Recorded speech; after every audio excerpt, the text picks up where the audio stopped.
Good morning. It is Monday, July 29th, and I am headed to my first job and only job of the day, which is a install. I went to this gentleman's house about a month ago. He recently kind of moved in. I don't know, they're not there all the time, but 8 R22 systems. I believe they're from the 80s, and a few of them have refrigerant leaks.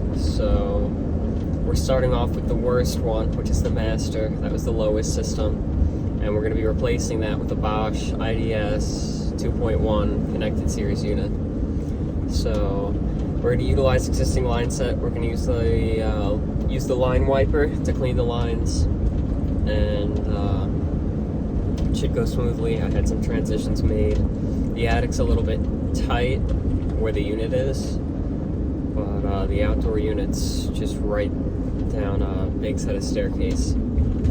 Go past this light, then at the next one, it turn left is onto almost Avenue. 8 o'clock. It's 7:58. I'm around the corner, but I woke up late this morning, so I couldn't pack the equipment into the truck. Peter said he'll pack it into his truck and just meet me at the job, so we'll see how it goes.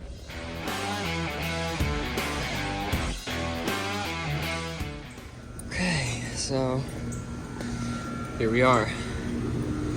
All of these R22 systems, and this is the one that we'll be taking out. Put this stuff down.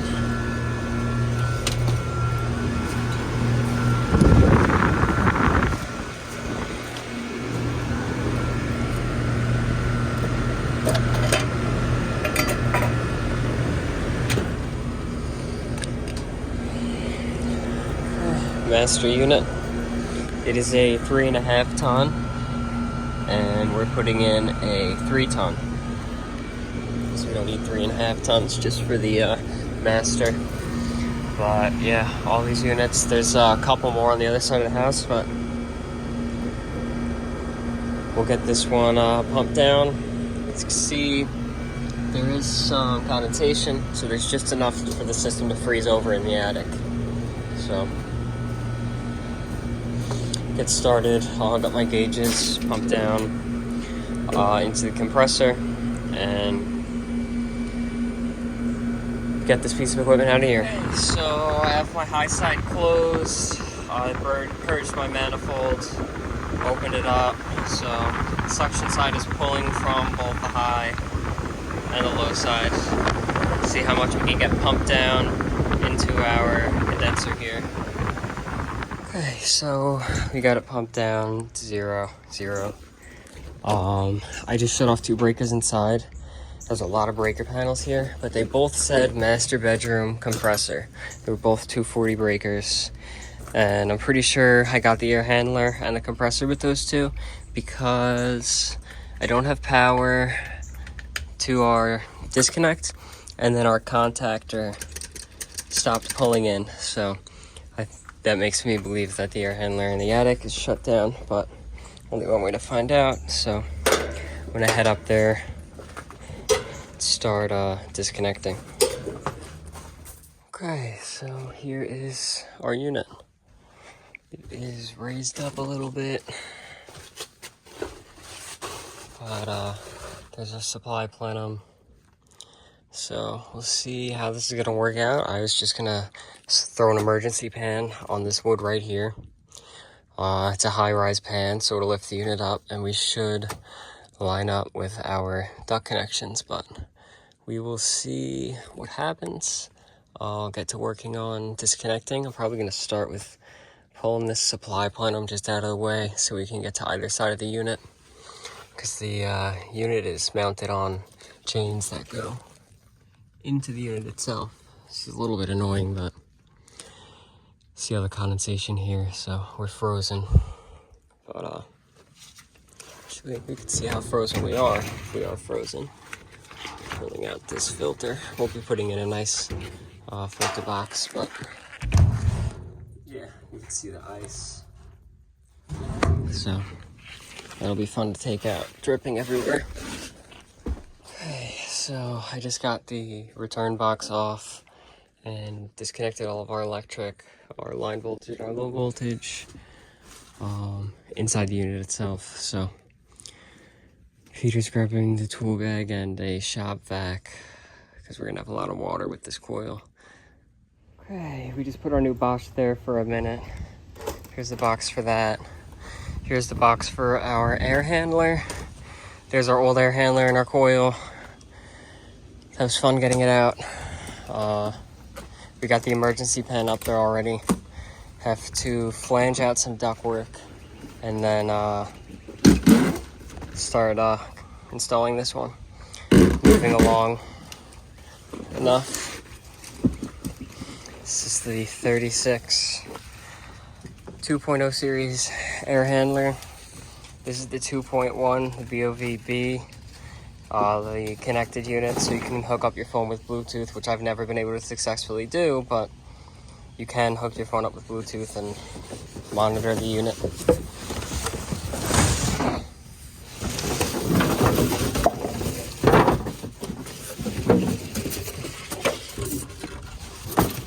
Okay, got our outdoor unit all disconnected here, and we're gonna hand truck it up those stairs. This unit's heavy, so we'll see how smoothly that goes.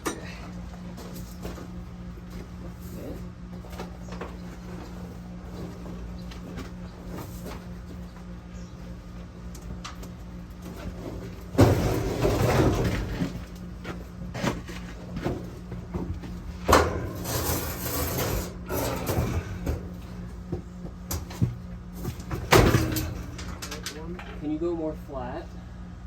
Up? Like more down. That way when we push up the stair, we're not lifting so much. Yeah, okay.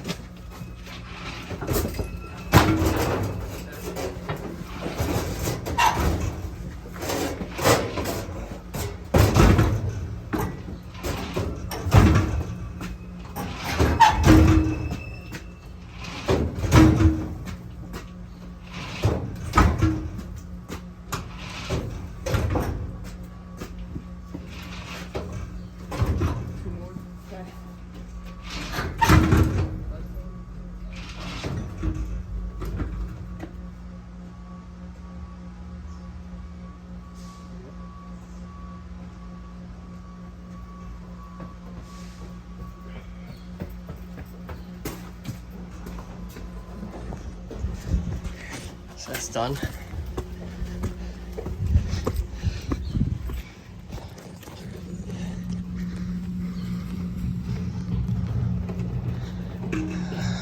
Okay, and here's the new Bosch. Nice and tiny. It's crazy the size difference. Lower on a high-rise pad. So serviceable. I was thinking, yeah, I think I'm gonna pull it out all the way, just to give it more room to breathe off that side of the house. But we gotta get the pads to put under this, the vibration pads. For some reason, Peter brought them up into the attic. It's gonna be fun replacing all the others with this new one in the way, but it is what it is. You can see all the staining too from the well pump for the well water irrigation. New disconnect, new whip. Actually, maybe we'll keep this. Nah, maybe yeah, we should replace it. I like it though. I don't rarely see them like this anyway. Thomas and Betts. Yeah, I mean, there's no real reason to replace it. It's all in good condition. I might leave it. I think it's cool. So yeah, we'll see what happens. Brazing should be easy enough. A little bit of a bend in, a little bit lower, but it is what it is. Should be a nice, easy install. It is a little bit later. It's 11 already. We're taking a while. Everything's been a little bit of a pain with the indoor unit, getting it out, getting the new one in. Okay, so now we're gonna shoot some pigs through. I don't know if you can see, but I got one in there. And our nitrogen is hooked up, set for around 150 psi. When he's ready, with this pig catcher on the end of the line, so I'm going to let the nitrogen push the pig through, and that'll clean out the oil from the line, and we'll do that as many times as we need to remove the oil.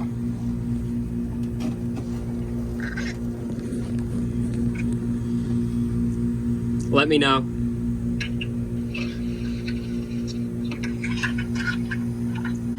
Okay, so he's ready. I'm going to send it up.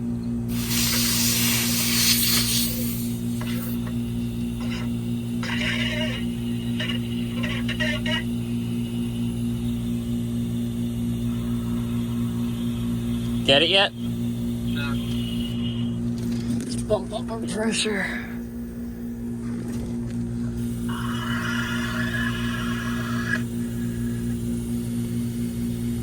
So close.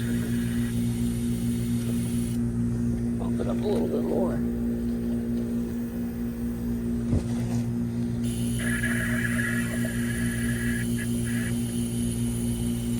No? Oh, yeah, I got it. You got it? Yeah, it didn't shoot though. It like slowly crept out. Okay. Pop another one in there.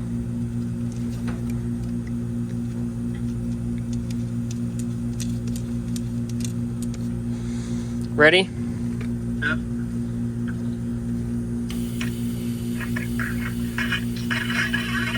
Got it. How are they? Very oily. Very? Okay.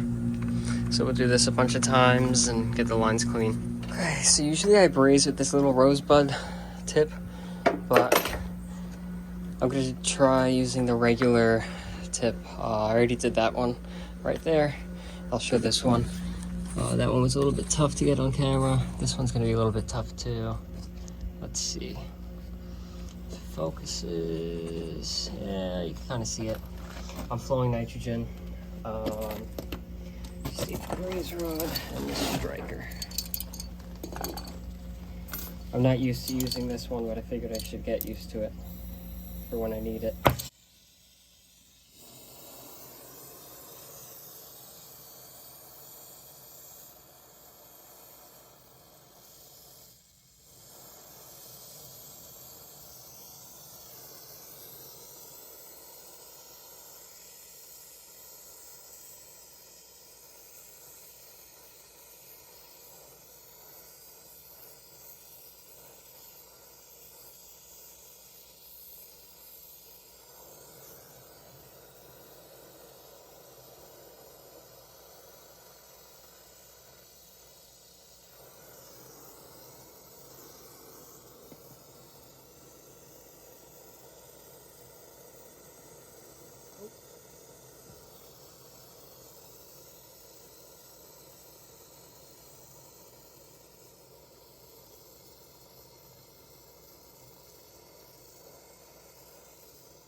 Had a little bit of a gap on top that I squeezed in before, but I tried to get a little bit of extra braze rod on there.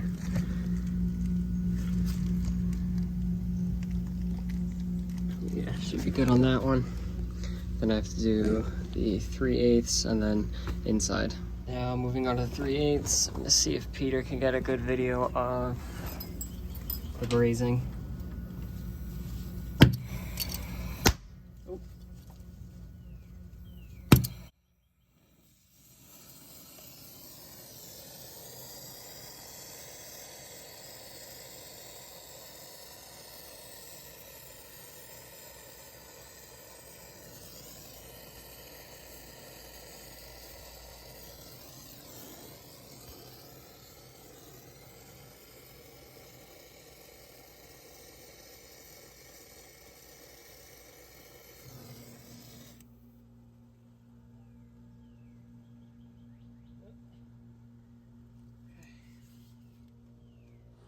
Okay, Peter's getting the return filter cabinet put on there.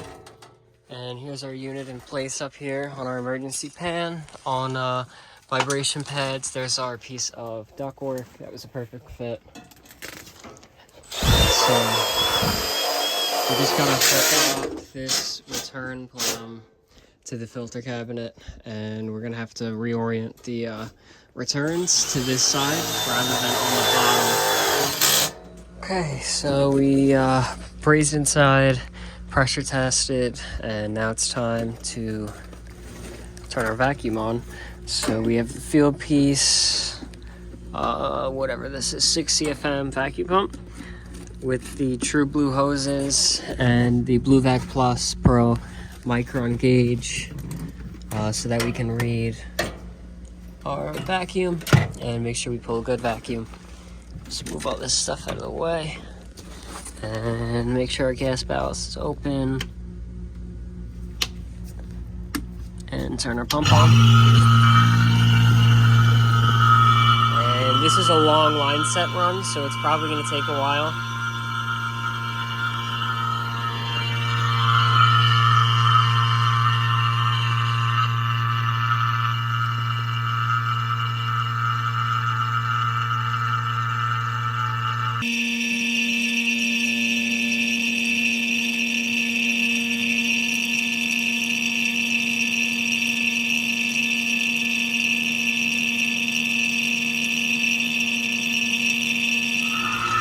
Now that we're below 1500 microns, I'm going to close our gas ballast and let it pull a deep vacuum while we finish working upstairs. Okay, so our fan is in fact running. Our power is wired up and our low voltage is wired up. I really wanted to put like a smart thermostat in, but there's a mess of wiring that splits off into different directions.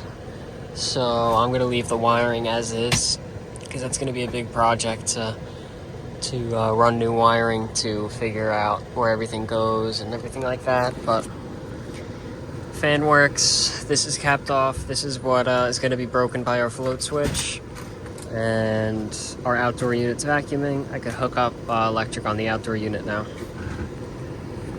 But that's how the ductwork came out. We still got to put a strip of metal right there to cover up that hole, and tape that and seal that up so it looks nice and neat. And it just started raining, so that's great.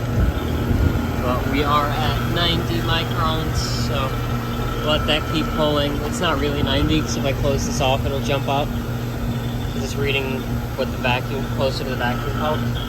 But still, we're low. Okay, so I just closed off both of our valves, and now we're performing our decay tests. So this is reading how much it goes up, and over a certain amount of time it tells you whether or not you passed. So we pass, I'm going to click finish and save, and now we can release the refrigerant into the lines. Okay, so now we are charging our system up, so we got to have it in maximum frequency, which is 72 hertz for the 3-ton unit, and add refrigerant accordingly. I know we have a really long run here, it's probably going to be a couple pounds. The line set's hidden, so it's hard to know the exact length, so I'm charging by subcooling. For that, we want 8 to 10 degrees, so I'm going to throw some refrigerant in there and see where we stabilize at. One nice thing about this, I can also read the scale right here, how much I'm putting in. This is job length, this isn't measure quick. And then my pressure is right here. We are just at about 3 pounds now. And last video somebody commented that I shouldn't be putting this on top of the condenser because it affects subcooling. It's so little how it affects subcooling, just covering this little square right here. But I put it on this one. I like to put it on top because the hot air makes the pressure in the tank higher. If the tank's getting low, you can get more refrigerant out of it. But looks like we're coming up on our subcooling. We'll let it sit for a while and see where we go. And then we'll check our temperatures inside, supply and return. But this was a nice install. It's a little bit tough inside, but the rest should be pieces of cake. Easy to get to all the other air handlers. They're just laid out on the floor.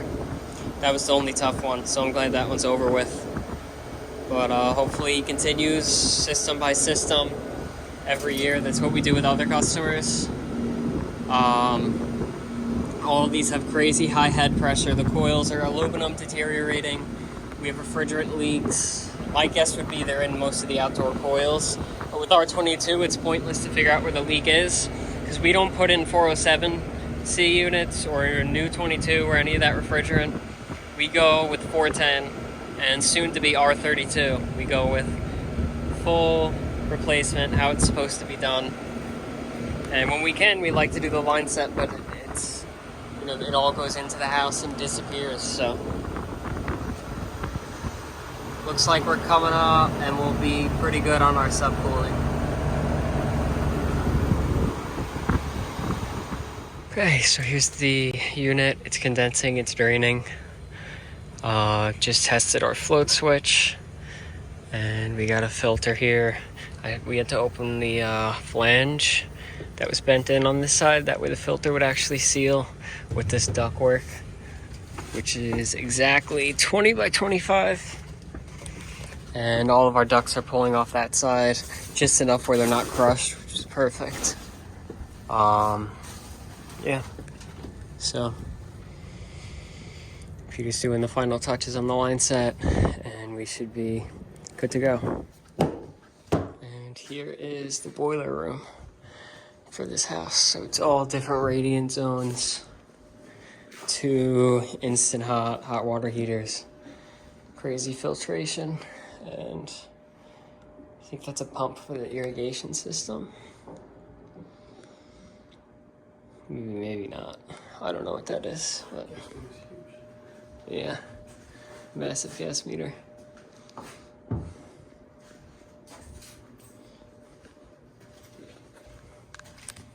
I think that means 334,000 BTUs. And there it is, their first modern AC system in this house. It's gonna be so nice when all the rest of them are quiet, because it's super loud. You can hear it all the way from like the driveway, which is, you know, that far away, so.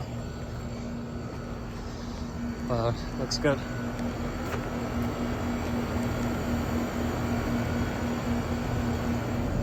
Okay, so we finished up with that.